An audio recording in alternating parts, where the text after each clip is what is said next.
Yeah, it says both sides of the table. Raise the job. I know both sides. I don't get excused. Yeah. I go the side of the that's the job. I'll get you a schedule. Both those days, all I had the numbers.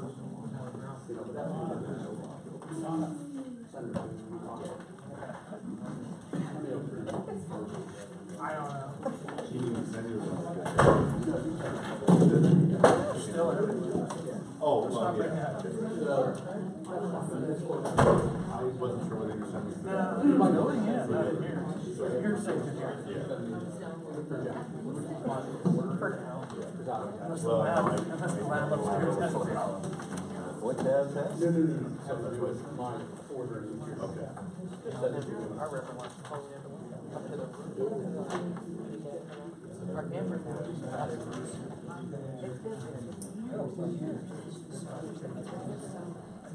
Everybody needs to sign up, please. Take forward. Yeah, we should be over here too.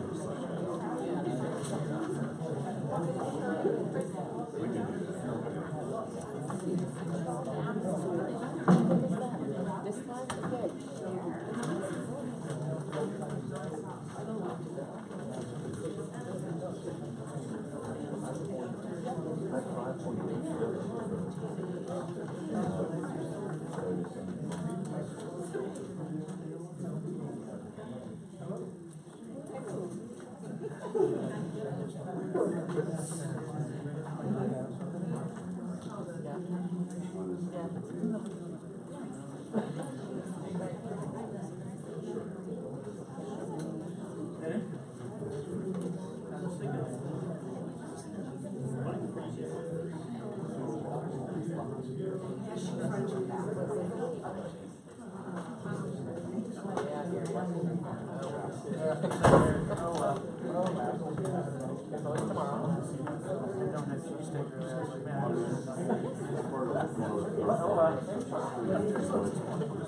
This is the normal sign we have for the public. This is for us. I need that to go to our federal programs. I'm just a full board member on this side. That's just part of our federal program. So just when you sign your name, just put a board member beside it, or high school principal, or so. Order for Tuesday, September 11th, 2018. Every roll call, please. So noted, Mr. President. Salute to the flag. Mr. President, can we have before we salute the flag, can we have, let's say, an 11-second moment of silence, remembering those who fell, and then salute the flag.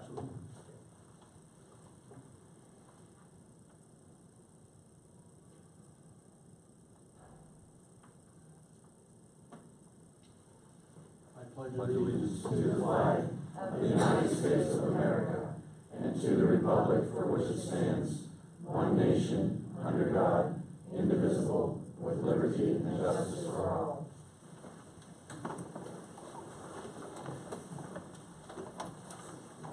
In an executive session prior to this meeting for personnel issues, recognitions and presentations. This evening, I would like to ask that we go out of order just for a moment because we have the Tacitus show that we'll be performing.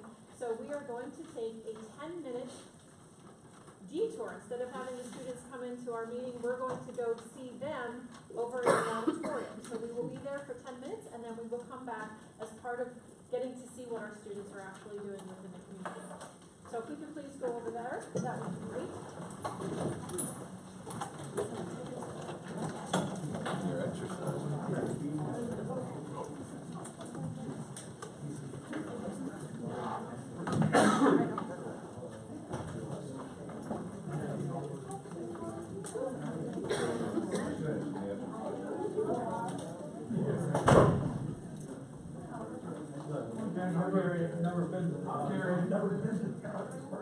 Really?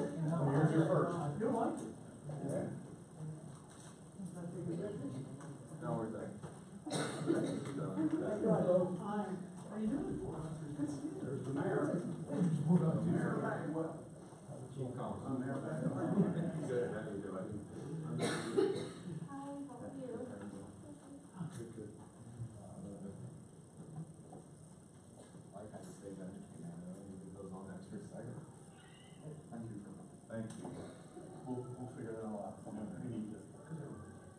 Hey, long time no see, come on.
Is that your talent, Bill?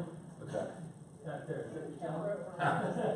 Oh, is that, you don't have the 45, that is, the original. She was older than me, so when she moved out. I married her 45. So that's from.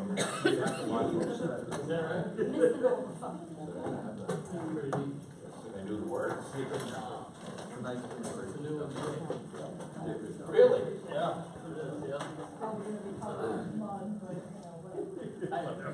The argument can be made, I'm not cultured. That's it.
All right, I'd like to call the meeting back to order. I want to thank the kids for doing that. I believe Saturday at 2, Dan, correct me if I'm wrong, Saturday at 2, Saturday at 7, and Sunday at 2, correct?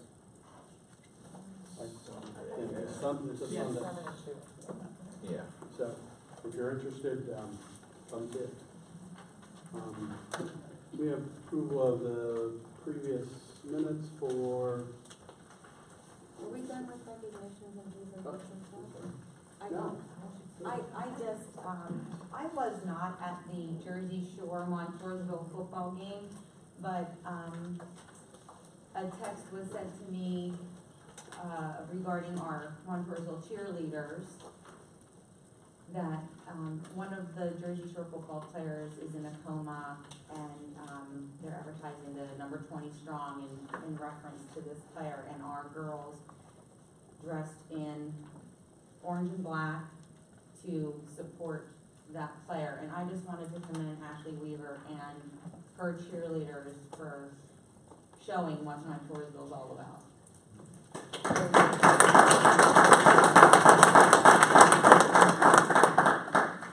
and I was actually at that game, and the girls actually went over to the Jersey Shore side in front of the student section, and they did a cheer for 20 strong. So that says something about our kids and their kids, and it's not all about football. And so, again, like Ben said, thank you to the kids. We have approval of the August 14, 2018 minutes, please. Motion to approve. Second? All those in favor? Aye. Opposed? How's that? Any prior presentations? Okay. Okay. Pastor C, I saw you there. Come on, there you are.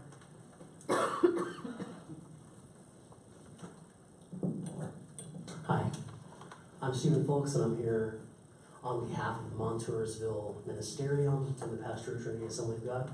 And if you would like to participate with me, you can. I'm just going to pray over the meeting tonight. Lord, we just thank you that we were able to be here together. I ask that you would just give wisdom to this body of board members. Lord, I ask that you would give them wisdom and the best thing to do in each and every situation. I ask that you would just bring a spirit of unity to the meeting tonight, that everyone would be on the same page, that we would be together and trying to figure out the best thing to do for the schools and for the students, and just give wisdom and guidance and direction in every way that you can and that you do. In Jesus' name, amen. Thank you. Thank you.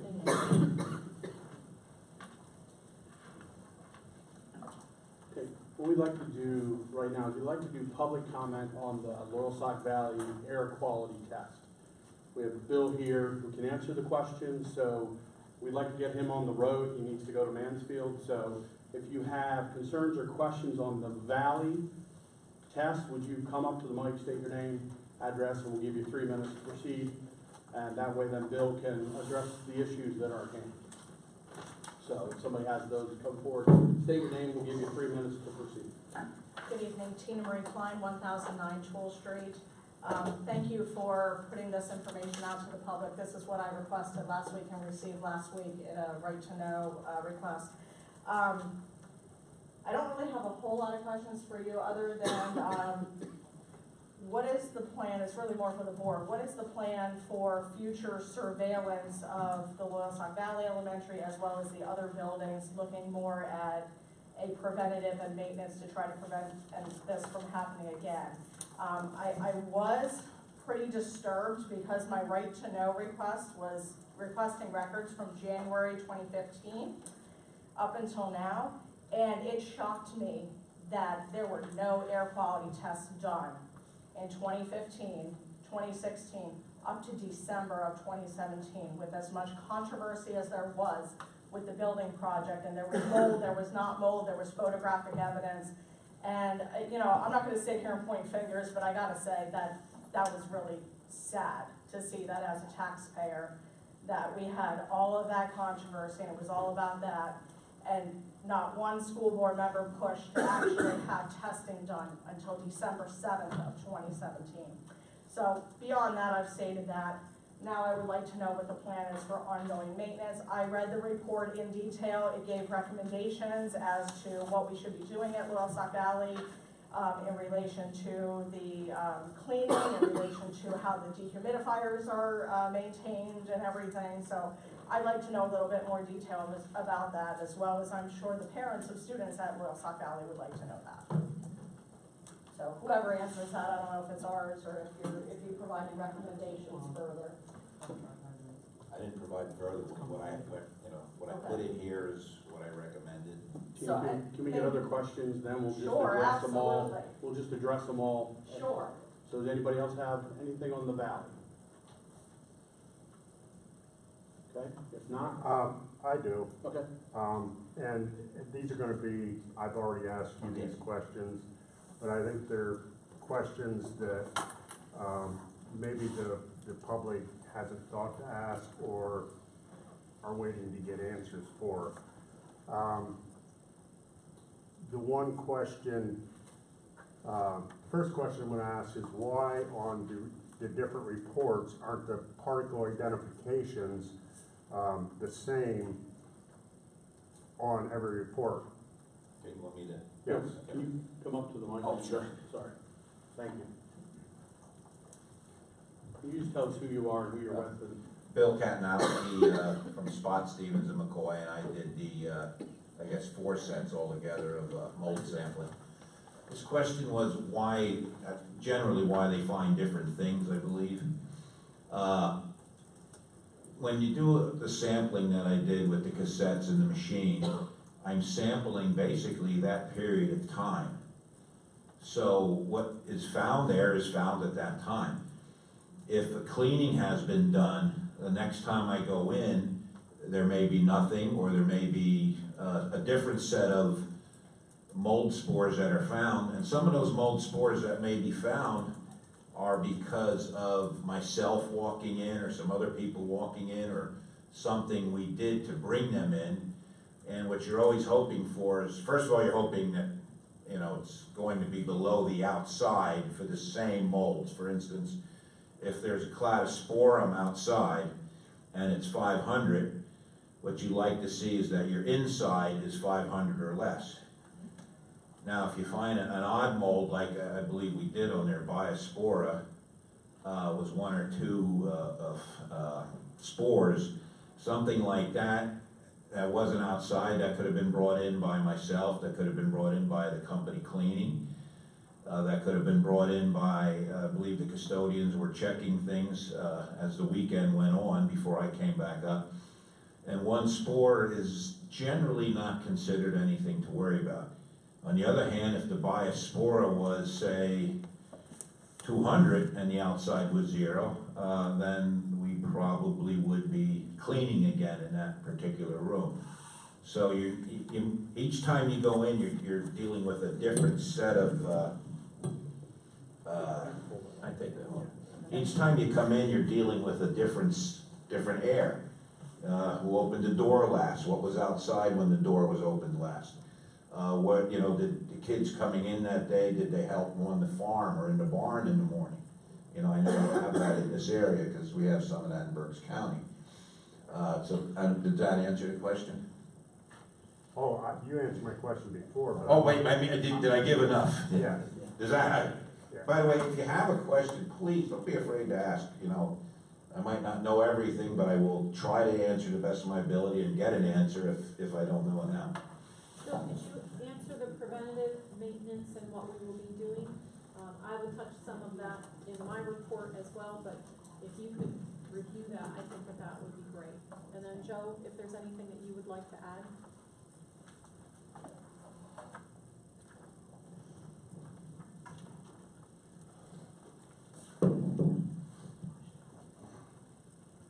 Every situation is different, that's what I have to look at, what my recommendations were. Bill, how many school districts did you say were affected? There's about 1,000 school districts between Pennsylvania and New Jersey that are affected by this weather we had this year. Just bring up that the laboratory that most of our samples go to are inundated with samples.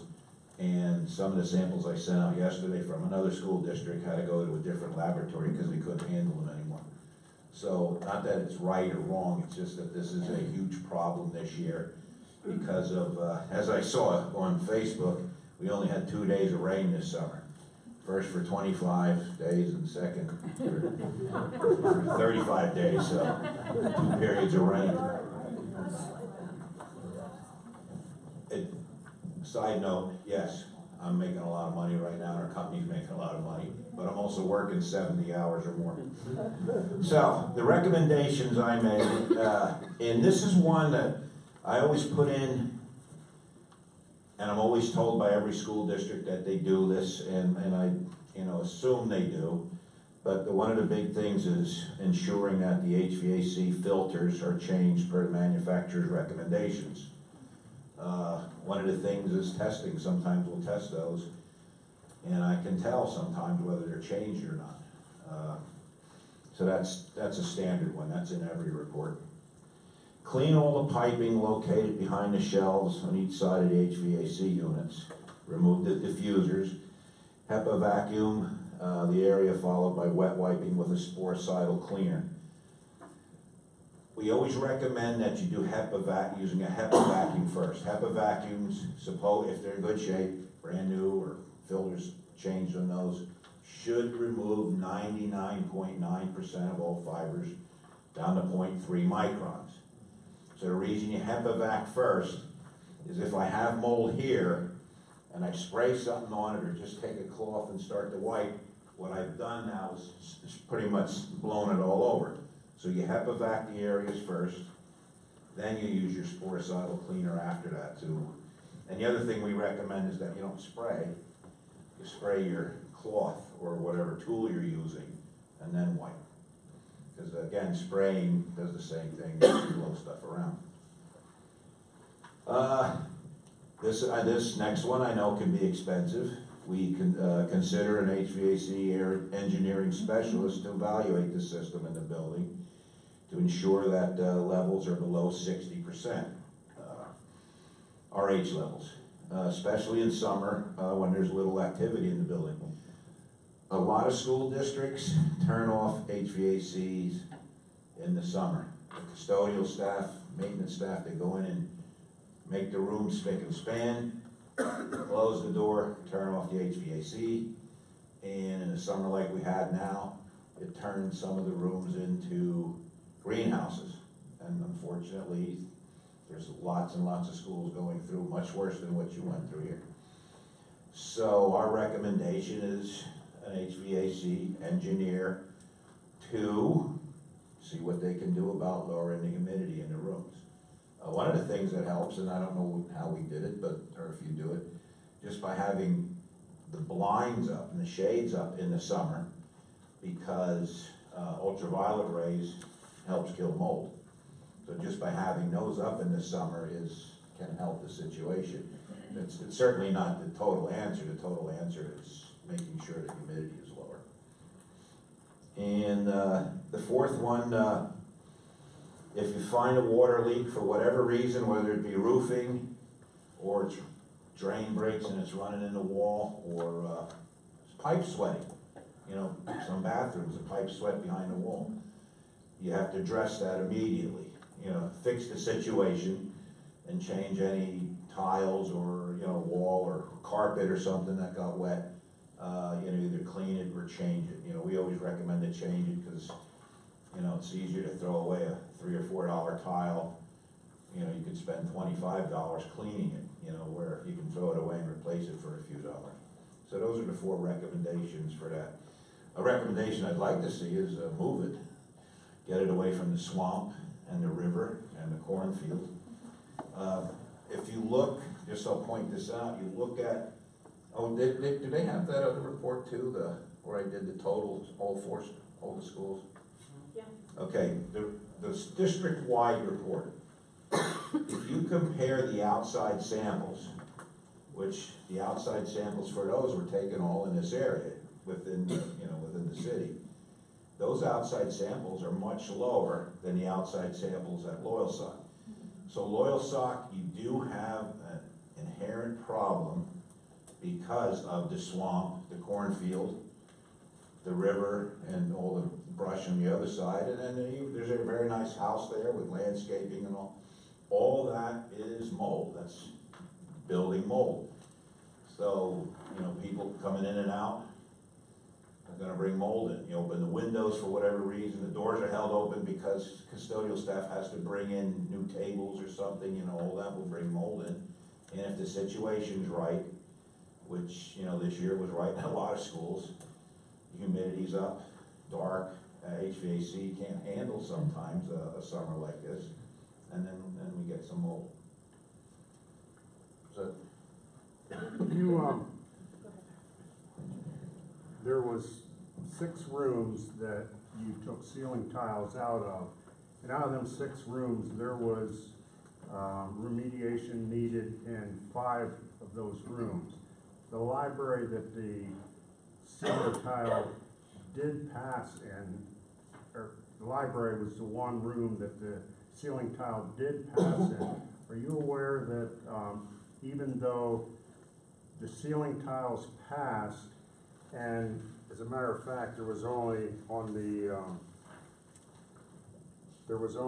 one slightly elevated, that was the Aspergillus penicillium, was only slightly elevated. That's the only caution for the library. Were you aware that over 1,000 books had to be thrown out? yes, I spoke with Dolly Schaefer, and she and I were talking just a little while ago, and actually Joe told me earlier that some books were thrown out. We did, when I was in there, and I did look at books with my flashlight, one of the ways to look, and you can do this in your home too, if you get a good flashlight, turn the lights down, and just shine on angles, on things that are affected, like wood, paper, ceiling tiles. If you go on an angle, you can see sometimes that there's growth. A lot of times dust that you're looking at can be mold. Sometimes you think you're looking at mold and it's dust. Well, in this case, the few books I did look at that day, I think we took out right away. And since then, yes, I know they looked at a lot more. I think that'll be an ongoing problem. You know, some of those books are probably pretty old. They've been everywhere. You know, I'm sure some have gone home, some have been in there. Some were in there probably during a period when it was damp in there. And Bill, one of the things that I talked to Dolly about that she said that you were talking to her about was the covers, the plastic covers that remain on the books when we put them on the shelves, to not have those covers on because they trap little fingerprints and food and water. I didn't see it here, but I found that in Northern Lebanon School District, where they had the plastic covers and stuff was growing down inside the plastic covers, where it wasn't really like in the pages, it was just inside the plastic covers. I personally didn't see that here, but I know that can be a problem. And, you know, if it gets wet inside and the plastic's over it and then you slide it back in, it is a mold factory again. You know, unfortunately, everything's a mold factory. What happens is you've got the cover, and then when it's growing inside the cover, and that's next to another book where it's starting to move on to the other book, and that's, I think, what the problem was. It just was growing, and that's why we've had to grow. It's been continual, you know. And the good thing, though, I'm gonna guess most of that is gonna be cladosporium, or could be aspergillus penicillin. That's only a guess, but it's what I usually see on books. The good thing is, it wasn't airborne after I went back in. Now, if we took all those books and threw them in a bin in the middle of the room and wheeled that bin out, we would have an airborne situation in there. And that's why we discussed in removing anything that when it's pulled out, it goes immediately into a plastic bag of some sort and carried out that way. That's what we should be doing now, you're saying? Should you always be doing when you find. I mean, if I found one ceiling tile like that, my recommendation is that it's dropped in a bag. I believe if you looked at the SOW that the contractor had, it was in there, that they remove those tiles, even though they're under containment, you still remove those tiles, drop them right into the throwaway bag, so that no matter where you take them from that point, anything that might come off of those tiles is in the bag and not getting airborne. And we would do the same thing in lead or asbestos or mercury, kind of follow the same rules. So this kind of mold you're talking about, what kind of effect does that have on students, staff? Well, What health effect is it on a person? well, That type of mold? that's a tough question. Everybody's different. Okay. If mold affected everybody the same way, there'd be no farmers, you know, they'd be like that. Yeah, it's fact, you know, 'cause we're all different. As I mentioned earlier, people that are immunocompromised, for whatever reason, they're going to be affected a lot more than maybe me. As somebody who works on a farm, could walk into a terrible situation that I can't handle and say to me, oh, why does that bother you? It doesn't bother me. So it's hard to say, you know, because we're all different. So I don't know if I can give an honest answer to that question. Many molds are allergens. Not all of them. Well, I shouldn't say that. If you look at some of the reports where there are some summaries of some of the molds, a couple of the molds, they really didn't do much investigation on yet, so they don't know. There are a few molds out there that they don't know if they're really allergens or not. Molds like cladosporium, it's an allergen. It's not necessarily dangerous. A mold like Stachybotrys is very dangerous. It's not necessarily an allergen, but it's very dangerous. And again, as people that are immunocompromised, who've had a lot of times handicapped students and adults are immunocompromised because they have so many problems going on. Well, they get affected quicker or a lot more by than somebody who's not in that situation. I don't know if I can answer it any better than that. Just was wondering, because I'm wondering about the different molds. One of the things you can do is, there's about 6 sites that I use when I'm looking for. Sometimes there'll be a mold on the report that I've never seen before. And then I have to research it and, you know, find a site where I can actually use it, where people can understand. So there's a lot of websites out there that will give you an explanation, and most of them will say severe allergen, or has been known to be an allergen, or hasn't been studied, or is not an allergen. There's one that's very common in farming that's on, I can't remember which one it is, but it says affects sheep, but it doesn't say anything about humans, but it does talk about what its effects are on sheep. So I often, you know, if that would have showed up, I would have included that somewhere. Not that you have sheep in the school, but, you know, so I know, they know that it affects sheep, but it doesn't necessarily affect humans. Let's clarify, we do have sheep in the school. Oh, do you? Yes, we do. Okay. Well, there's a mold that affects sheep pretty much, but I don't think it was found on here, or I would have had a summary in there for you. Do you know if there was a leak in the library, in the roof? No, I Or do is that not. an answer for you, Joe? I don't know of a leak in the roof, and the secondary tiles did not have stains on them when they were tested. So that would tell me probably not. Of the 6 rooms that the tiles were tested and 5 were concerns, needed to remediate, of those other 5 areas, was there any leaks where them other 5 areas There were? was, yeah, Which most ones? of those other rooms. B7, B4, B2, They all had some B3? staining on them, but besides, actually, believe it or not, the library was one of the only ones that didn't. That's really odd, but the library side little rooms did. The workroom and the little kitchenette, but the library itself did not. L1, is that the hallway or is L1 that is- little room?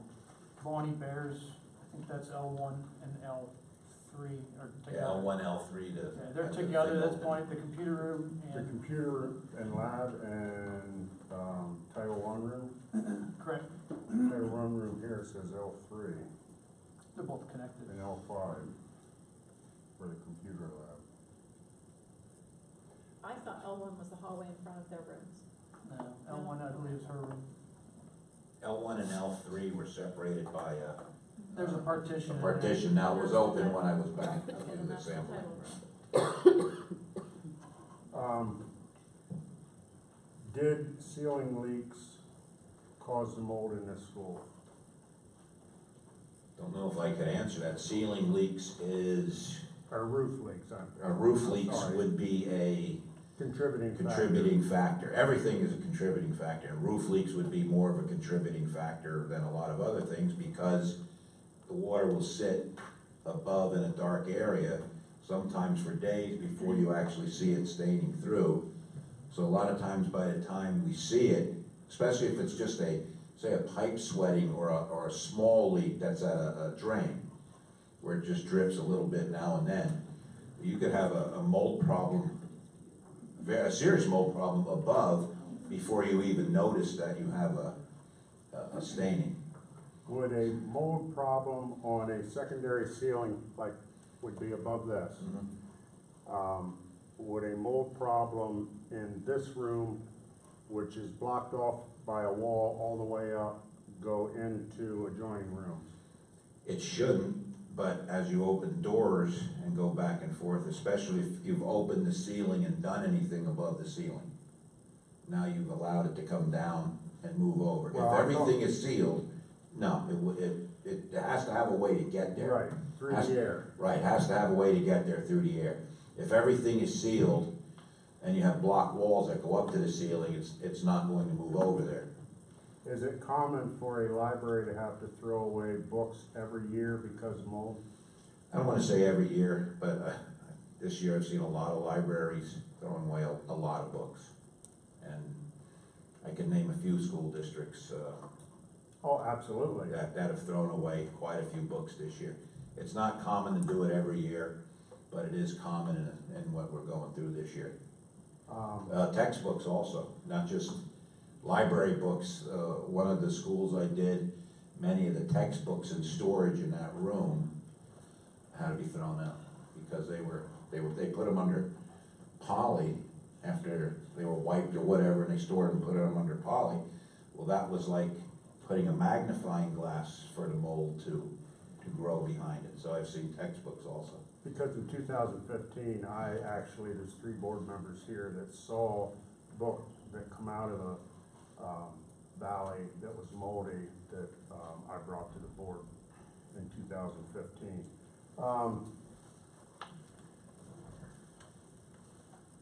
Could you explain to the public, because everybody can see this report, the difference between slightly elevated and elevated? That's actually a good question. The best we have to go with, if you look at any of those reports for the airborne, the rule of thumb, there's no law, there's no laws, it's not like asbestos, it's not like lead where we have OSHA, EPA, DEP things to follow. There's only suggestions. So the suggestion that we all follow now. If the mold is equal to, same molds you're hoping that are inside and outside, and if those levels are equal to or lower than the outside, that's acceptable. That's probably the best you're gonna do, at least in certain situations. Yes, a clean room at a hospital or operating room, a clean room at a computer, that's a different story. You know, they have different systems, they have $1 million systems to keep it that way. But a normal building, if it's equal to or less than the outside, that's considered acceptable. What they consider bad or elevated, which was, I know you can't see it on these because they're black and white, but it was marked in red, so it sticks out as soon as you see it. What's considered elevated is anything that's 10 times higher than the outside, or something that was found inside that wasn't outside, that's at least 10 spores. That would be elevated or red. And anything less than that would be in yellow or slightly elevated. And I know I think I discussed this with you. When I see something that's slightly elevated and it's only a couple of spores, generally don't worry about it.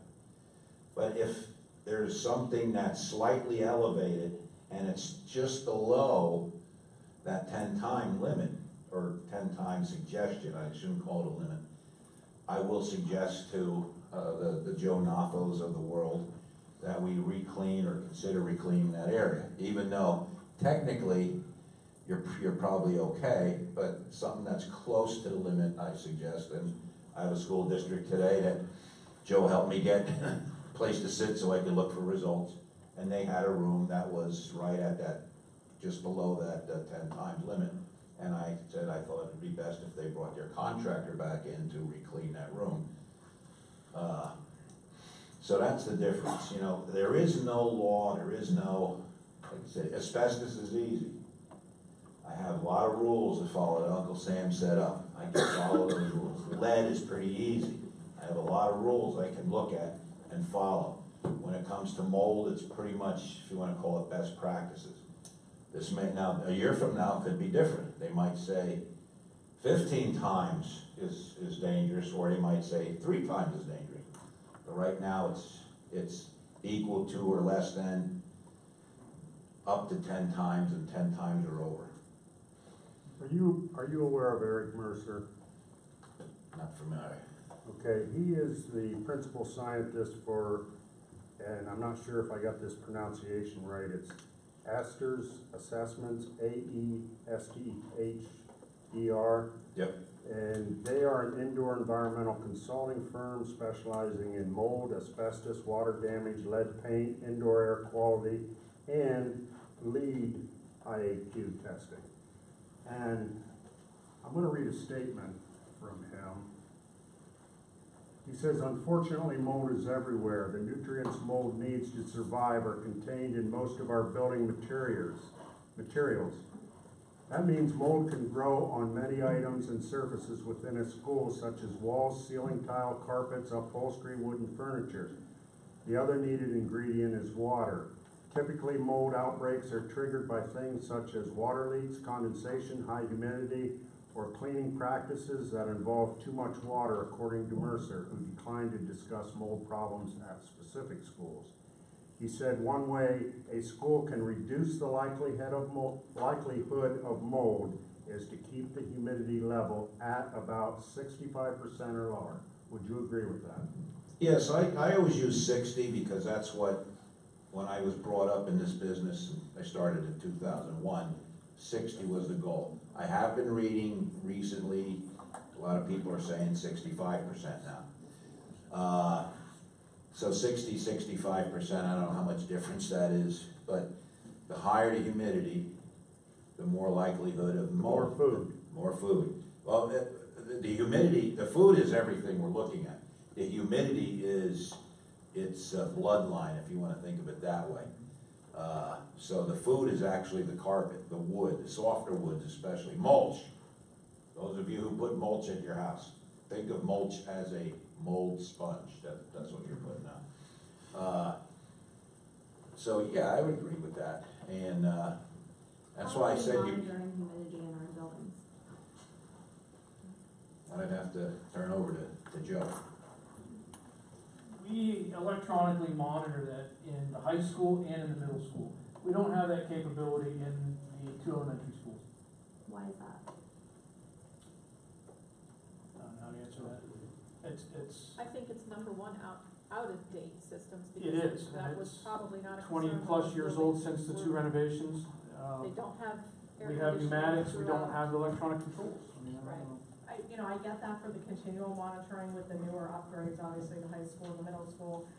But, HVAC people carry, measures, I don't know the actual term for it, but they can measure relative humidity. So I understand we can't monitor it on, I have a a machine that does it consistent all, so. basis.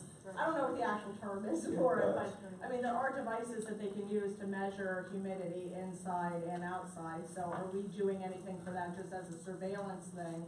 Obviously, it's not gonna be 24/7, but periodically, I know at our unit in the hospital, we have to check the temperature on the refrigerator and the freezer.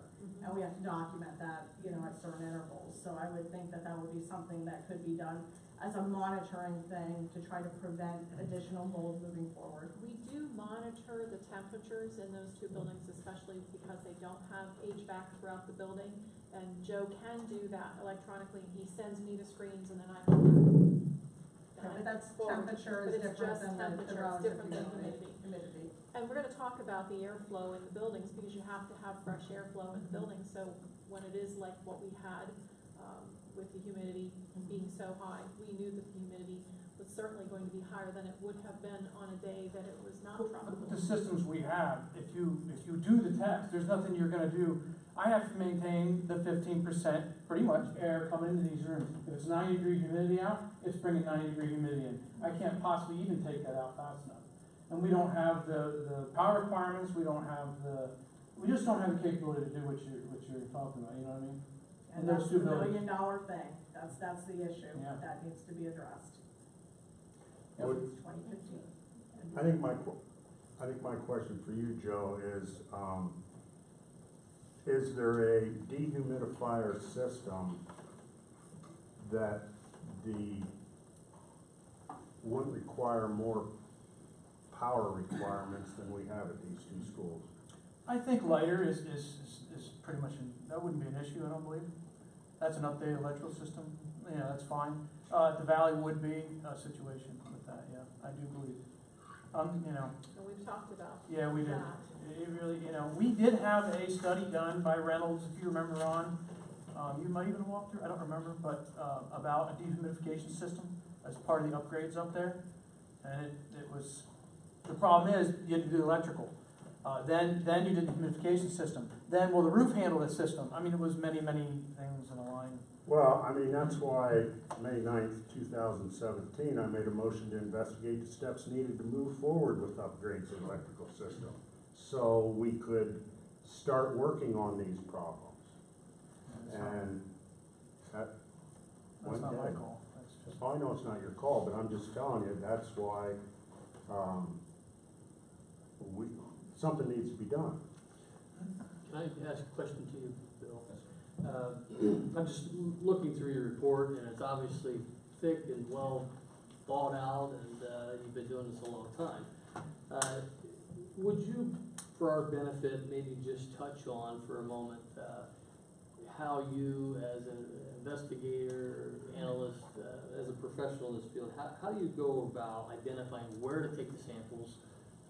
And then finally, here, your conclusions don't recommend, listen, we need to ban this building, we need to not allow anybody to go in here, we need to evacuate children here. You didn't come to any of those conclusions. So we've had one of the worst summers as far as mold and relative humidity being well over 60% for a long period of time. How did you go about testing? And then finally, can you just confirm this conclusion? The way I'm reading it is we need to just continue, the school needs to continue to do routine, regular, proactive maintenance to just watch it and clean and that sort of thing. Would you do that for us? All right. when I do the air testing and the tape lift tests are slightly different. When I do air testing, if there's no problem that I know of, you know, I was brought in just to do testing because they got a student in now that has a problem. Generally, I'll pick areas like cafeterias and libraries, hallways, and maybe the room that student is in, and run air tests. The libraries and cafeterias have the most foot traffic. Cafeterias generally have the most moisture because of the kitchen and the pot washing, and a lot of them have even doors that go to the outside, especially in the spring and the fall, because the kids can go out and eat and come back in. So I'll choose areas like cafeterias and libraries. If I'm there because a problem was noticed, or they felt that there was a problem, that's when I went with, it wasn't Joe, but I forget the name of the gentleman. Matt, okay. We went to rooms where there were problems or suspect problems, you know, because I don't know if there's a problem when I walk in, you know, because somebody complains, maybe it bothers me. Sometimes I can walk into a room and go, oh boy, yeah, I don't have to test in here.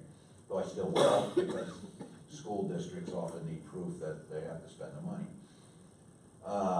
So I'll go to the problem areas, and that's kind of what we did at Loyalsock Valley. We went to all the problem areas and I did the air sampling. When I did the tape lifts on the ceiling above, and I explained that, that's like playing roulette. You know, there was one sample that came back with nothing on. Say I took the sample there. If I go over 2 tiles, I might test a tile that says, wow, this is really bad, okay? Now, all those positives together, though, told me that, yeah, there is something going on up above the ceiling. You know, if only one came back that way, I would have suggested, not that I wanted to drive back up right away, but I would have suggested more sampling above the ceiling, possibly even air samples above the ceiling. But since a couple of them came back with 4 of the 6, and one came back elevated, or slightly elevated, to me that was enough to say, hey, you do have a problem above the ceiling with the old tile. And I think that was remedied in the cleaning. Most of my samples, that first sampling event, weren't terrible. You know, there were some that had some elevated, slightly elevated numbers, and I think one room was elevated, and, you know, the district decided to shut down and clean. I think your cleaning crew did a pretty good job, the people you brought in, because my next set of samples were all very good. Yes, there was a couple yellows in there, but if you look at it and you see what the yellows were, you know, some of that, one of them was a smut. I forget, rust, I guess it's called. Now, don't think of rust as the rust on your car. You know, rust is actually a mold called rust. And that's very common in potting soil, trees, you know, pretty much dirt. So when I find rust in a building, that could be me or the people I'm with, because we walked through the dirt to get inside, and we might have brought it in at that time. So I thought, especially that when I did the second set of tests, you know, to me they were very reasonable.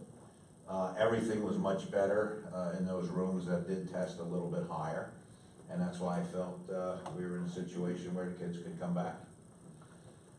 Okay, could you, that's great. That's great. Can you comment quickly just on your conclusions on the maintenance? And essentially, you've recommended just continued proactive maintenance. Is that what, am I reading this correctly? Yes, I recommend the proactive maintenance.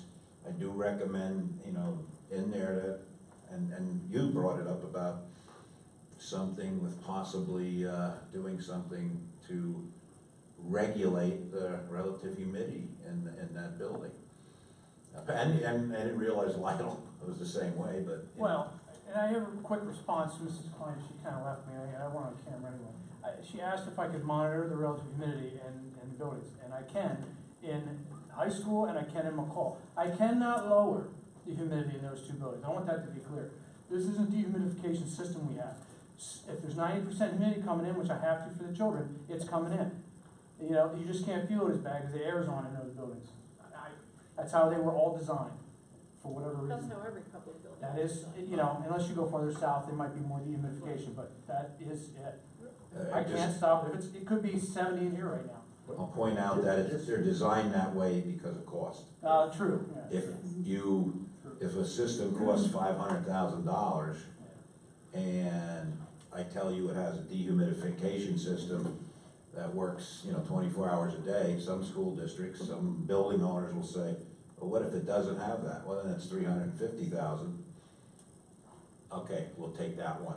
And then when the bad time comes like now, then the guys like us and the remediation people make a lot of money. But isn't it true, an air conditioning system is a dehumidifier in itself to a certain point? To a Except point. when you bring in Yes. outside air. When you bring in 90% humidity into outside air, you can't stop. I can close those dampers and stop it, but you can't do that in a school. You're not technically supposed to do that. Right, I That's the realize problem. that, but you, in a room, or in a building that's air conditioned, you're fighting that 90% humidity coming in. Unfortunately. So you are lowering it, you might not be lowering it to the extent a dehumidifier unit would, but you are lowering it. And a dehumidifier unit is less costly than a, air conditioning unit. When you're doing a large area, and let's face it, out at the valley, those little home dehumidifiers aren't cutting it. No, anytime you buy those kind of dehumidifiers, you gotta keep in mind length times width times height.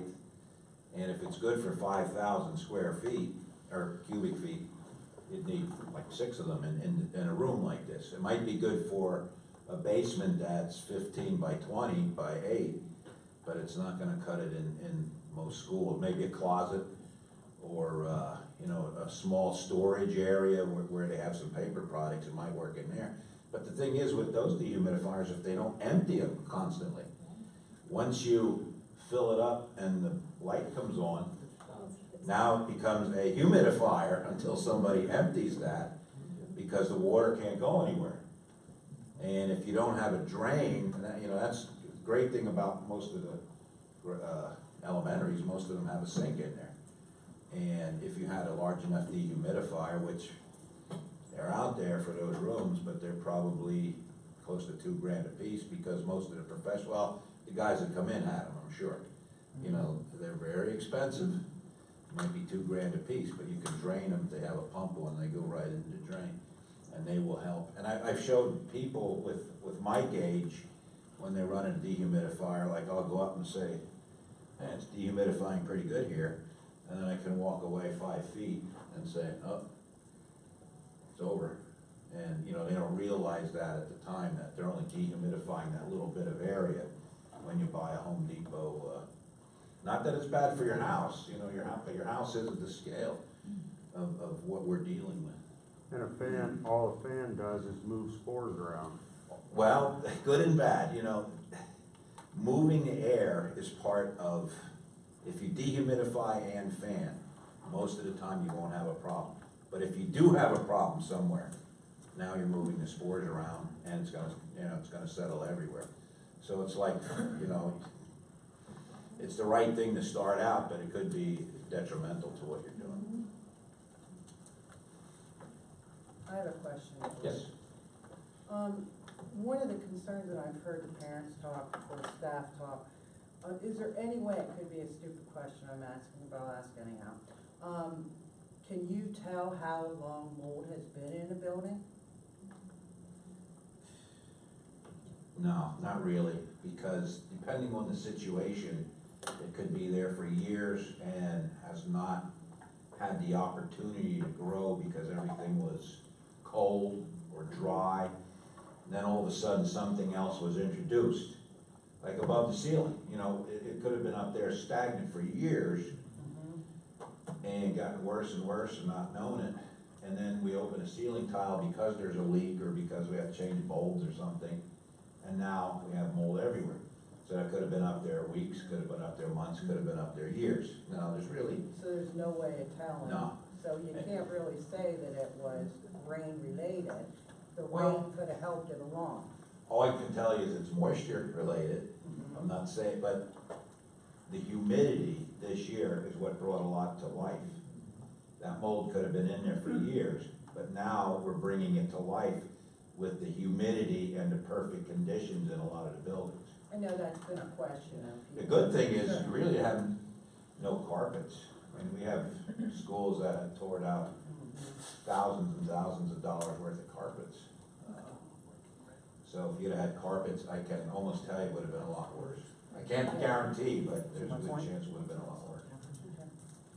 I have a question. In these bathrooms, you got these hand dryers that you push in, and do they have any effect? I don't even know if you have them in this school. Anybody know? Just hand dryers, do we have hand dryers? That's all there is. Hand dryers, just put your hands under, you don't have to touch them. Yeah, well, they're not, they there- spread the germs, that's what they do. There's It's supposed to be no good. a couple studies have been done on those, and I won't go into too much detail, but a guy that used to work with me actually did a study on them. Now he's in business with somebody else. And it actually, his results showed that they could actually spread bacteria. Yeah, exactly. I mean, Because no matter how you dry your hands, well, you don't dry them, you put them under there and you're blowing everything off. Good thing I bought a better soap though, Jack. You know, I'll check it out. think Check it out. I of it, believe in you. I swear I did. I believe in you. if you put one of those next to the urinal, you're going, person, the men don't aim correctly all the time. And you're blowing that around, and that's a fact. And he went into a certain school district to do his testing. And his results were, not conducive to buying those. So I heard it from people that work in the hospital, that they really aren't what up to snuff. But I don't have any kids, and I don't frequent the school that much. I go to a few sporting events. If you notice, there's some out that have ultraviolet where you stick your hands down like this. He tested some of the water that gets in the bottom of those. Now, the ultraviolet normally will kill the mold, but if it's sitting floating in the water, it's too much. And he tested some of that water, and it was full of bacteria, and, I don't remember if he said it. He was mostly talking about bacteria. So even those kind where you put it down and they blow it and they have the ultraviolet lights in there, they still weren't doing what everybody thinks they're doing. So I personally prefer paper Well, towels. Or my pants. one of these days, they're gonna invent one that actually dries your hands. Yeah, well, Yeah.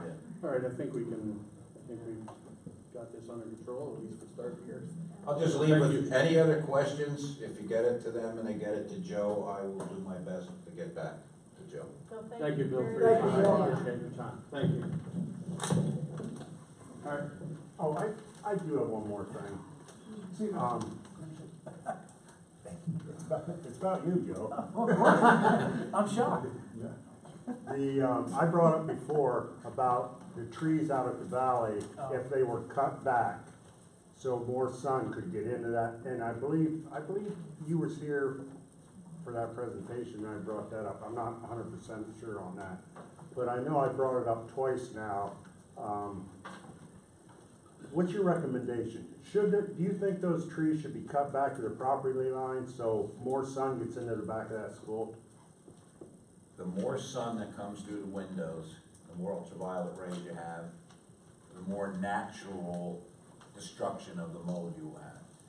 So, that being said, yeah, I'd cut the trees somewhat so it would get good sunlight, but on the other hand, when you have too much sunlight, what do the inhabitants of the room do? Well, what's the water, because it lays up there, it has no trees to suck in the water. Pull the shades down, and then it stays that way. There's a drainage ditch back here. It's full of water right now, Well, then because of the last couple of days, maybe it should be sloped so it drains better. away from the school. Yeah. Well, that's a fact, slipping things away is, you know, again, I didn't see any Tough problems river to try to swim on. like at the walls, but one of the schools I was dealing with on the one side, because of the way the water ran, and from years of water coming off the roof and stuff, it actually had like a little groove. So it had like a little river, almost like a gutter. Well, all the mold was right there on the drywall behind the cove base. And the only reason we found it, because it started coming up above the cove base. I shouldn't say we found it, they found it. And they, you know, I could almost guarantee them that's why it was there, because the water was, we went out, it was still sitting there. So the water has to go somewhere, and hydraulic pressure will eventually force it through brick and block, you know, forces it through floor with cement, so. Water is pretty good for stuff like Just that. think of the amount of water which the sun would dry up. Thank you, Bill. Okay? Thank you. Yes, Sean. Before we do get off this subject, Thanks, I'd like to give a big thank you to Joe and Christina and Darren and the folks and the staff out there for, you know, being patient through all this. And there's not a whole lot we can really do about it other than mitigate the problem. So I just, as a board member, want to say thank you to those folks and the parents who had to move their kids elsewhere. I mean, it is what it is. There's not a whole lot we can do about it. So remediate the problem when we move forward. So hopefully we can address some of the issues moving forward with Joe and the staff. So I want to say thank you. We're going to go to public comment, and I will hold you to 3 minutes if you come to the podium. State your name and your address. I'm not coming to the podium, I just want to say, I don't know how I got through school. We went to Montour School and they oiled the floors and everything else. It's a different world, but thank you. Good evening, everyone. My name is Katie Martin. I had the pleasure of sending an email to several school board members as well as principals and our superintendent. I'm just going to read a little bit of that information, and then I have some packets of data that I found to help support decisions. I'm here wearing several hats. I'm a mother of a first grader at Leiter, and we've really enjoyed our experience. I'm also a resident here and a taxpayer. I live on Pearson Avenue, or excuse me, I used to live. I live on Bennett Street.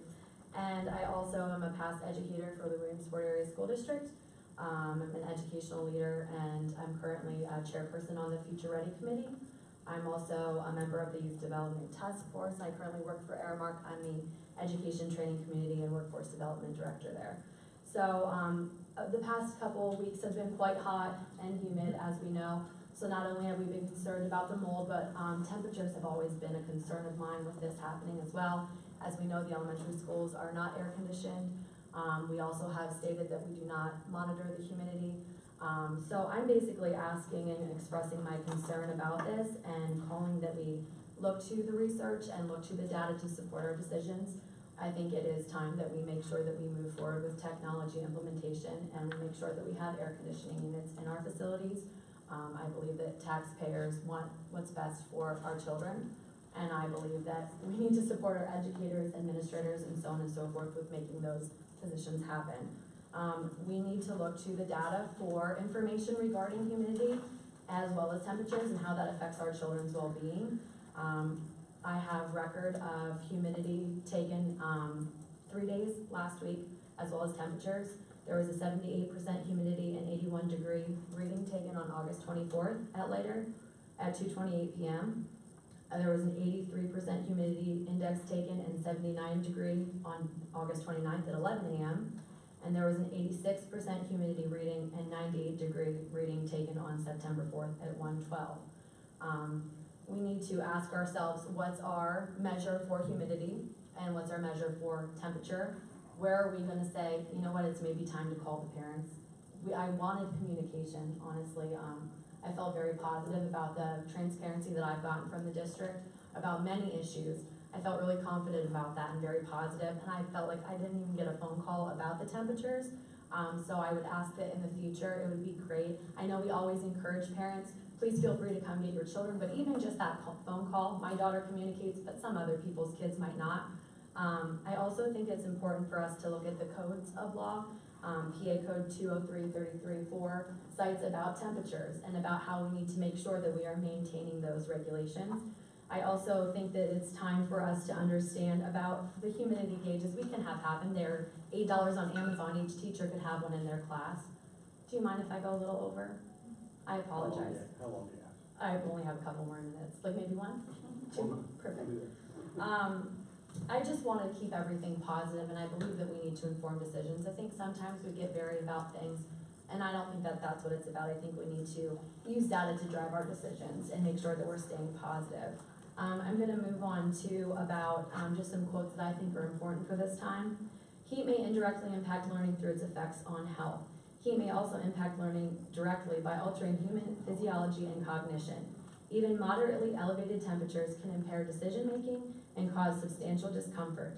We also need to think about how this applies to our children with special needs and our children with compromised immune systems. Think about a child that's identified as autistic and how stimulation can affect them, and then you put them in a really hot and uncomfortable environment, and how that can really cause detriment to their health and their well-being, as well as to the teachers that are trying to assist them in those moments. OSHA recommends for adults that their office temperature should be between 68 and 76 degrees with a humidity of 20 to 60%. So when we have readings like what I read to you before that are happening, I think it's important that we do that. And again, I'll send this information to you. I was glad to provide that data, and I hope that I can support you however I can. Thank you. Thank you. Anybody else? Anybody?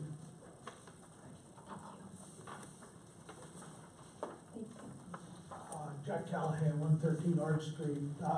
I mentioned that about these bathrooms. I've been in different places where they have the water. It comes out automatically if you put your hands under it. You don't have to touch nothing and that. And then you have paper towels and that. And it's good, you know, some people are different. I'm not the cleanest person. I don't care, but I mean, I do care. But I mean, some of that works, you know. I don't know if you people have seen it in bathrooms or not. Joe, you get around. No, he's, you know what I mean, don't you? Yep. Okay. My wife's sitting right there. Yeah, I know, she's a nurse, she knows what I said. Hey, yeah, I think it would be a good idea to look into. You get it, you put your hands under the water, it comes off, you take your hands out, you dry your hands, and you're out. And I would also like to say, are you gonna rededicate that tree to the band member that was out here to the old band thing? He was passed away, a band member, and they dedicated a tree. I want to know if you're going to rededicate a tree to that person. I don't know who it was, but I thought it was a good idea, and I liked seeing the pine tree or whatever it was out there. It's in the stadium. Huh? It's in the stadium. What do you mean by in the stadium? What do you mean? Trees in the stadium. Oh, okay, okay. We did that Yeah, it was done 2 years ago. I think. Okay, that's fine. That's That's good, that's good. You know, all right, that's all I have. Thank you, Jack. Anybody else? All right, move on. Business manager report, please. You've received copies of the treasurer's reports for the period ended August 31st, 2018 for the General Fund, Cafeteria Fund, and Capital Project Fund. We are submitting these to the board for your consideration and approval. Move to approve. Second. Any questions? All those in favor say aye. Aye. Those opposed, ayes have it. You have received copies of the listings of invoices for the General Fund, Cafeteria Fund, and Capital Project Fund for the period ending September 11th, 2018. We are submitting these to the board for your consideration and approval of payment. Move to approve. Second. Any questions? All those in favor say aye. Oh, it needs to be roll call. I'm sorry, roll call, please. Dr. Berry. Yes. Mr. Conkle. Yes. Mrs. Marriott. Yes. Dr. Mathers. Yes. Mr. Ruffing. Yes. Mr. Schimmel. Yes. Mr. Snow. Yes. I have nothing further. Okay, thank you. Superintendent's report. Much of what I was going to discuss Phil really took lead on. So he's the professional. I was really very happy to see him giving us his time so that he could answer all of the questions that all of you have and also answer questions for the board. So instead, I'm going to start with a few other topics that we have not spoken about. In consideration of our students, our staff, and other personnel, we are investing in ALICE training for every employee. ALICE is the program that the state utilizes for intruder response training. It stands for Alert, Lockdown, Inform, Counter, and Evacuate. The teachers union here at Montoursville agrees that this training is very valuable, and they have committed their own monies to be a part of that training. So they are going to pay for every staff member who is a professional staff member to be trained, and the district will be paying for every other person to be trained. So it's a great partnership to have. Mr. Marriott, thank you as one of the MAEA representatives here this evening. The training will take place in October. We have an in-service on October the 15th, so that will be the day that our staff will be performing those tasks. And then after that, we will execute an intruder training drill throughout the buildings. We do have to have one of those now as required by law, and parents will be notified prior to that event happening. The staff have already spoken to students about emergency drills, and the elementary students are reading from an ALICE book called I'm Prepared, I'm Not Scared. Or do I have that backwards? I'm not scared, I'm prepared. Sorry. In addition to this type of training, we've made many physical improvements to the buildings which are visible. And this training is one of those that's not visible when you walk into a building, but it will be visible in how we all understand what our roles are should we experience an intruder. God help us, we don't want that, but we just need to be prepared for that. I would like to thank Mark Storms, Curtis Myers, and Nathan Miller for being our ALICE trained site managers. Mr. Myers and Mr. Miller volunteered this summer to become ALICE certified, and Mark Storms was already ALICE certified. According to state law, we now also must have a safety and security officer for our district, and that will be Mr. Myers. Mr. Myers will have, as part of his responsibility, he will be assisting in the creation of vulnerability studies and the oversight of the district security staff that we have. The state is offering grants for safety and security measures. We will be taking advantage of that. We logged in today so that we should have a basic application processed by Friday that should allow us to receive $25,000. The $25,000 can be used to supplement, not supplant, anything that we are already currently doing.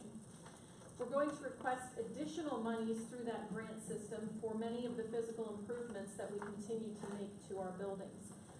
What I have seen is that you can request almost up to $6 million.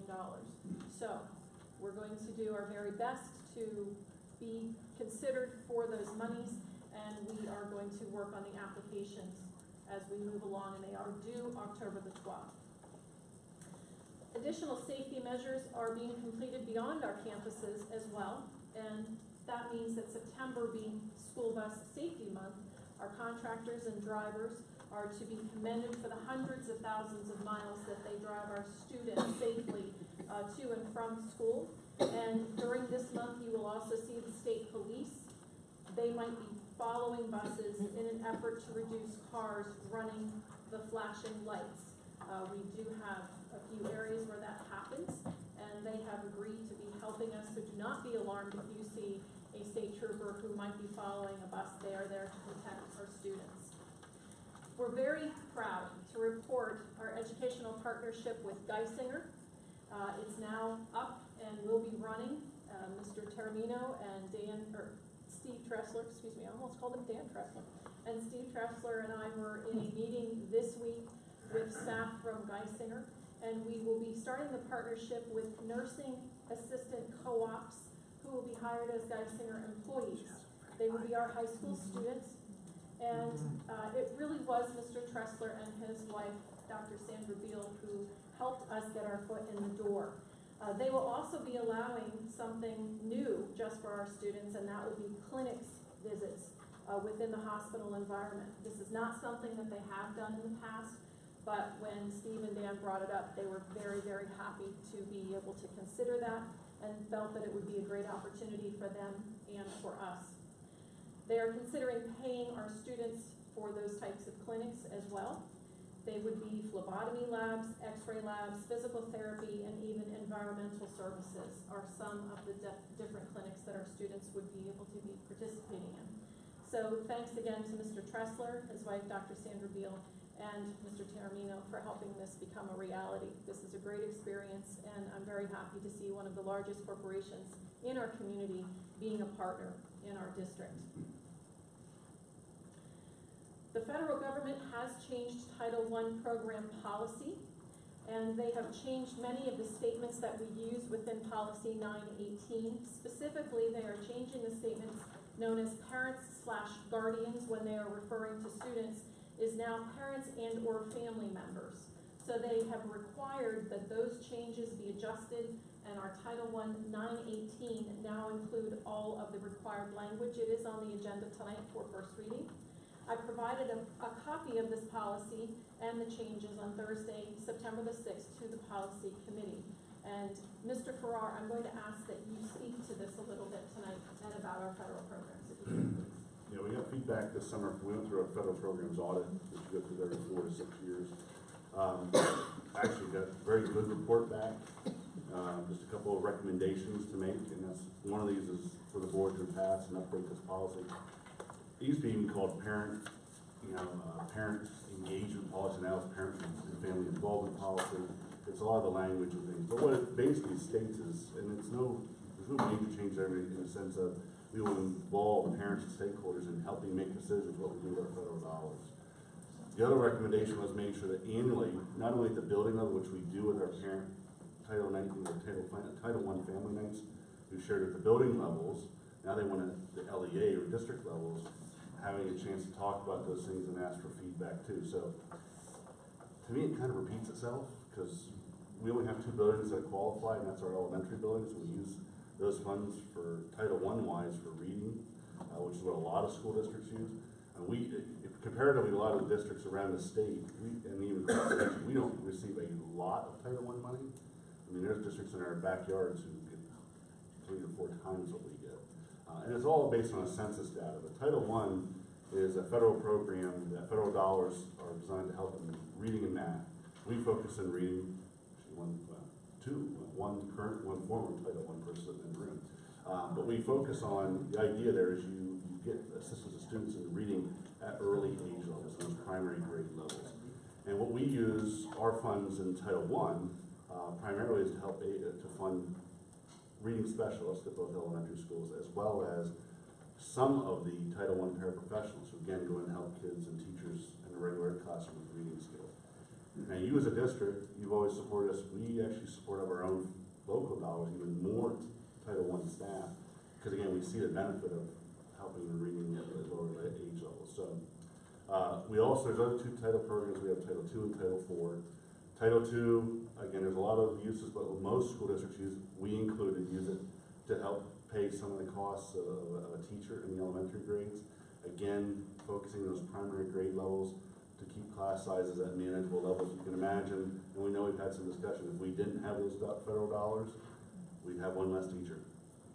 So we use that in that area. And Title IV was something that, again, there's a variety of usages, but what we tend to do with our money is because we only get about $15,000, $17,000, something in that range.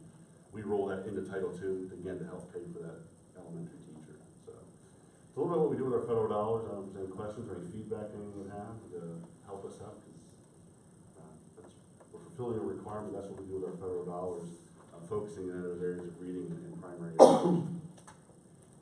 I'm just curious, I know they're changing the law, and you have to change the documentation, the wording. But do they define what they mean by family members?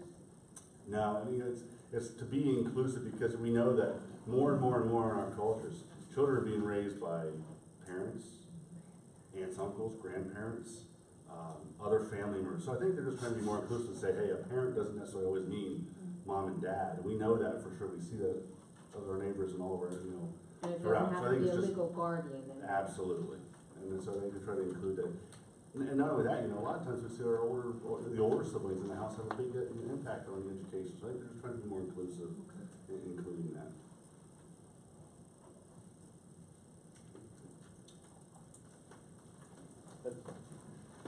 Agenda?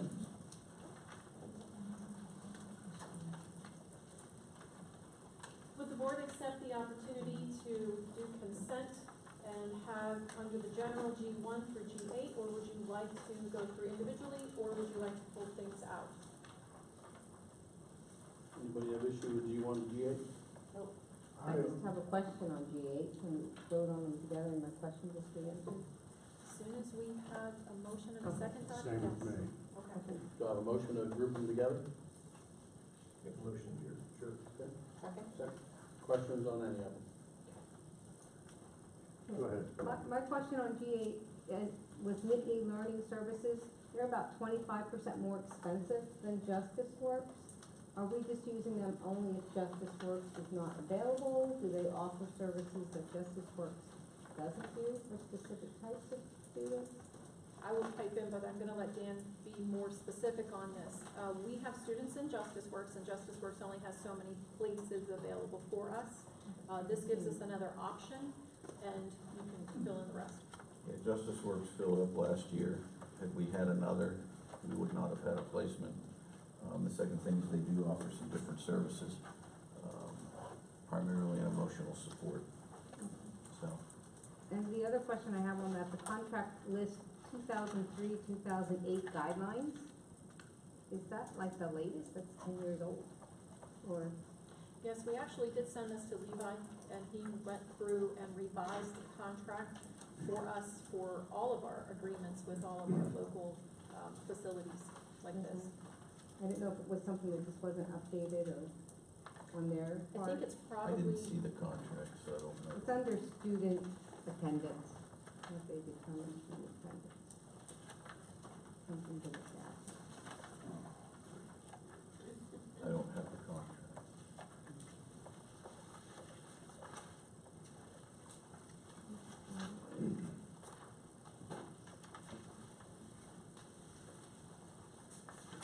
I guess it's not under, It's listed under right there, student attendance.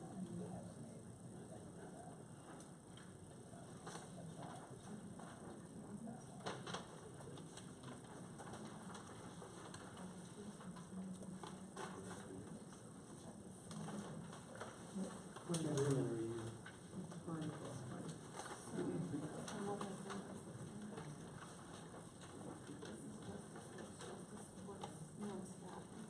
This is basic.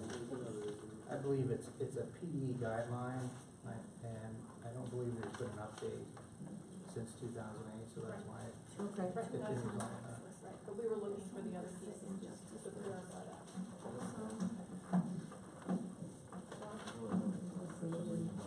G3. This sectional meeting for the Pennsylvania School Boards Association, is that for other schools in the area that will probably be attending that? And that's the first question on that. The second question is, will we be charging for that usage? Because as we all know, Pennsylvania School Boards Association charges us to be a member. So,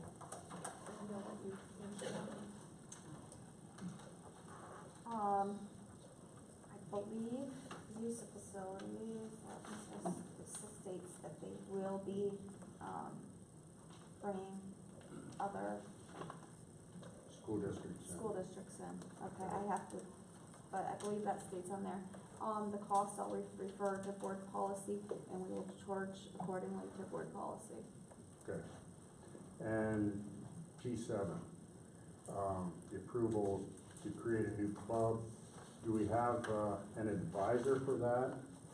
And if so, is there a stipend going to be offered for that advisor? There is no stipend, there will be There's no someone, advisor. who handles just the funding, correct? You will have an advisor yet. I'm sorry, what was We don't that? have an advisor yet. Right, but there has to be someone who handles all of the funding as they raise You funds need to an the adult to supervise it. And I did read what that, Mini-Thon Club's about. Whoever come up with that idea, fantastic idea. Penn State?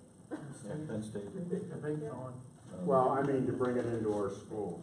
We did this last year under Key Club, and it was a huge undertaking for that club to absorb, so it needs to be pulled out. They raised and donated over $10,000 last year with our event, so we're looking to make that even bigger by making it an official club and activity. Okay. Anybody else? All those in favor say aye. Aye. Those opposed? Ayes have it. Would you like to do the same with P1, 2, through P7? Yep. Did I hear a motion? No, move to approve, yeah, move to do that, yep, gotcha. Do I have a second? Questions? I do. Okay. P5. What's the maximum length of FMLA leave? 3 months, 12 weeks. Unpaid, correct? Yes, Okay. yes. So we will have a long-term sub for those 3 months, correct? I really can't tell you that. I shouldn't tell you that. Well, we will have a If long-term it's necessary, replacement. if it's necessary to have a person in that position, then yes, we would. Well, that's Yes, a better way to word it, I guess, than I did, but yes, yes. that answers my question. Okay. And there is a correction on P6 under Mr. Craig Weaver, first assistant boys basketball. Brandy looked this over this afternoon, and this should be 30,200 instead of 3,600. 30,000. I'm sorry, 3,200.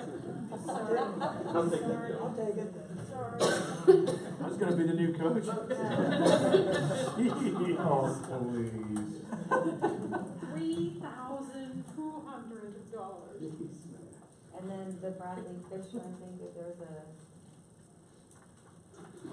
That's on the supplemental, on the because supplemental, and yes. he's on this one though too, so, He is on the supplemental as well in a different position. oh, that's a good one. Yes. He moves from the volunteer position into an assistant's position. Oh, I see. Yes, good question, John. Did you say P? All right, any other questions, P1 to P7? All those in favor, say aye. Aye. Those opposed? Ayes have it. Okay, under transportation, T1 and T2 together. Move to approve? Second. Any questions? Yes.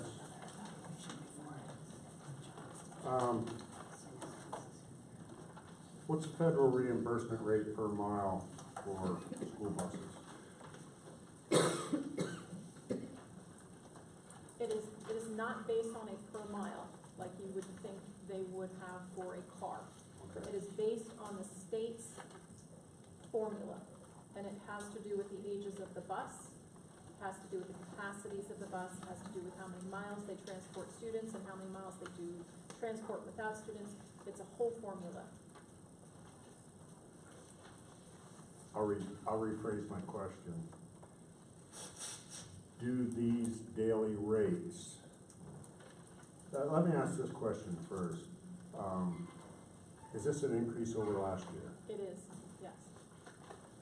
Did we not, is this not the second year of a 5-year contract? It is, yes. Was the contract set at a specific price for 5 years? No, it was not.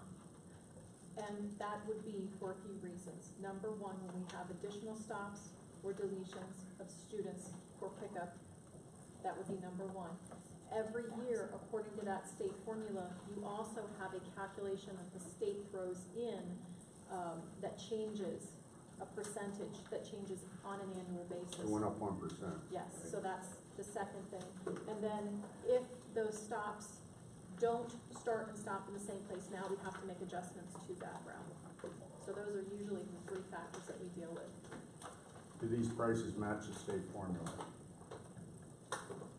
With the exception of some receiving, Brandy, 5%. All these ones that are presented to the board this evening are at state formula. And one more question. We have more buses than this. Why is, This is our regular transportation. correct, All schools were not in session, and we do not have all the data that we need to present the costs for each of the other buses currently. So we wanted to bring to you what we currently have, which is our transportation for, just our main transportation. Our specialized transportation will be coming to you at the next board meeting. okay.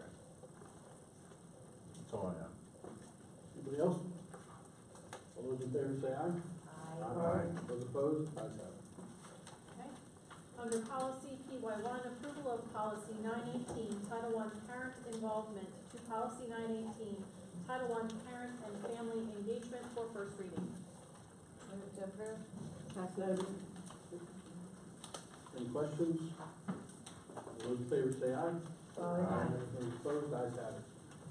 May I have a motion, please, to add the supplemental? Motion. Second. Any questions? All those in favor say aye. Aye. Those opposed, ayes have it.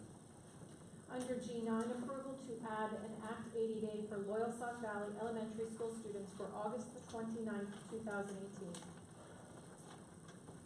Move to approve. Second. Questions? Yeah.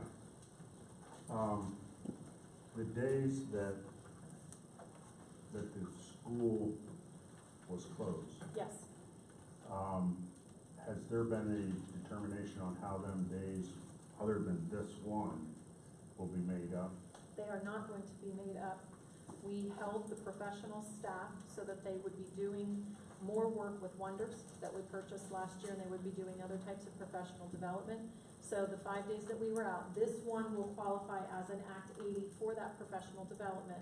The other days, the state is awarding us 3 days if we apply for them, because there are so many schools who are in our situation.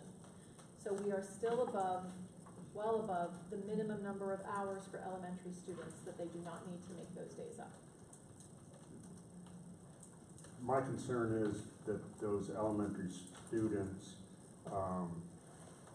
are shorted learning days compared to our other elementary students. I hear you. Okay. And I think that that's probably just going to be that way, and God willing, we can get through flood season and still be okay. Anybody else? All those in favor say aye. Aye. Those opposed, ayes have it. Under Personnel, P8, approval of the following changes, additions to the coaching staff effective for the 2018-19 school year as listed. Move to approve. Second. Any questions? All those in favor say aye. Those opposed, ayes have it. The rest of the committee reports? Committee reports. PSBA, Dr. Maverick, do you have anything? No. Okay, policy committee, well, we already talked about that.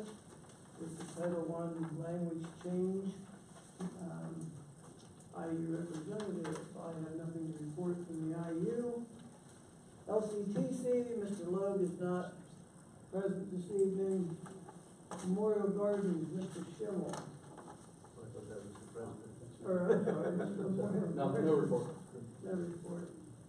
All right, budget. Dr. Beery, do you have anything? Building and grounds. Mr. Albert.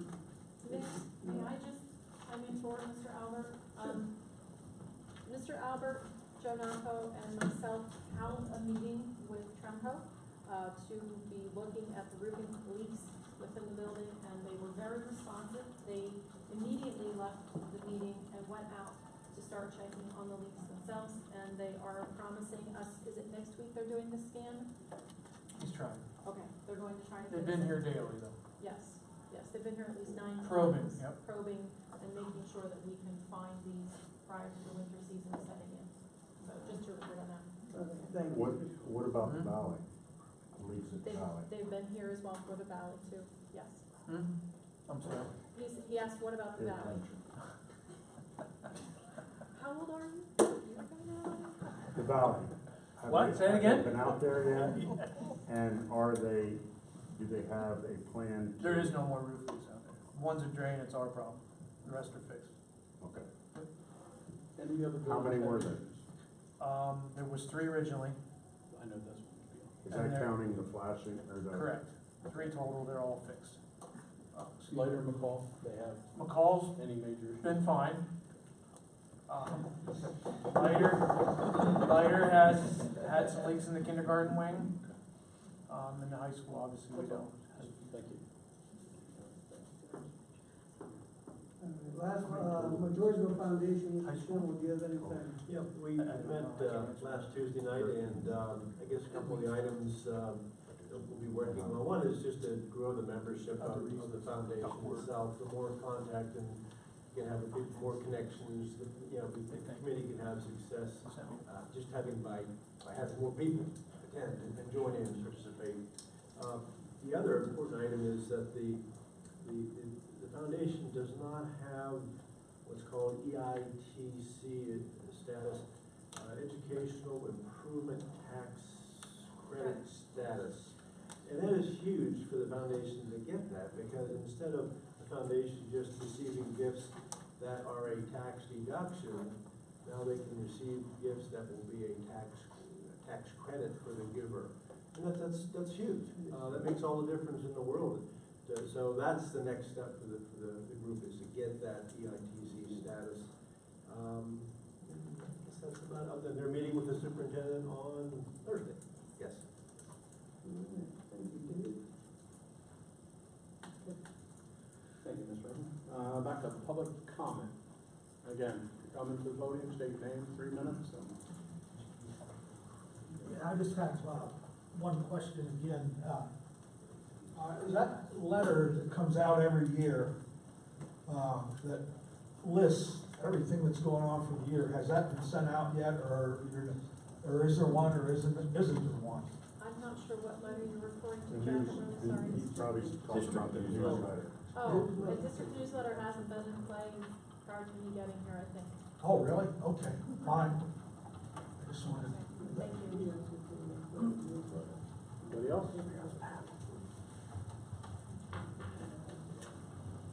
I just have a quick question. Everyone else in 225 Bennett Street, just for my own curiosity more so, with the signs in the parking lot, are they a permanent fixture, like the one-way? I mean, it was designed for two-way traffic, but now there's signs up.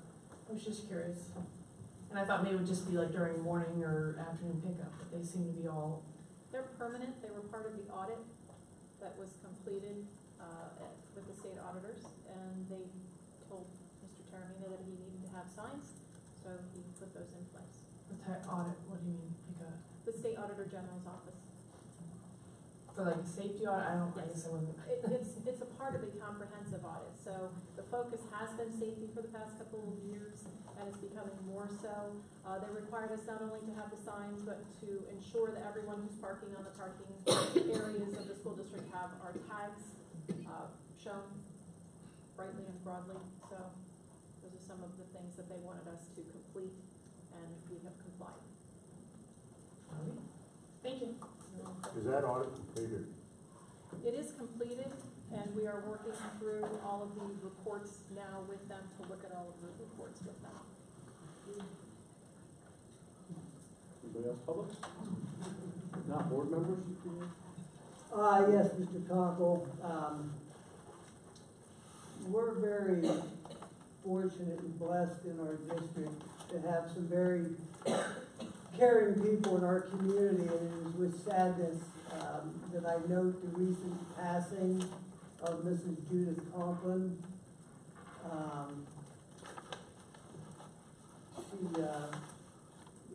Over the years, the Conklin family and C&I Boiler have been very supportive of and very generous to the Montoursville Area School District and the programs we offer our students. So on behalf of the Board of Directors, I would like to extend our sympathies to the entire Conklin family. That is all. Thank you. I do have one more thing. And Christina, when you was giving your report, I thought of it. I had said something to you about Stop the Bleed training, and I believe, Scott, that's your brother that does the Stop the Bleed training. He is one of them. And I went through the training. It's a very good training.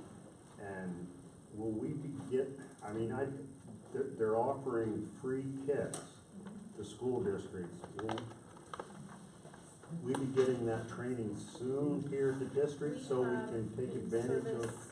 We have in-service on the 15th of October, which is already booked because we plan these out a year ahead. And we have in-service in November, that is already booked as well. So those are our last two in-services for the year. What we can do is provide it in August when we come back to school as an in-service, yes. The problem is there gonna be any kits left where? That I don't know. I don't know. Anybody else? Motion to. Move to adjourn? Second. Thank you all. Thank you.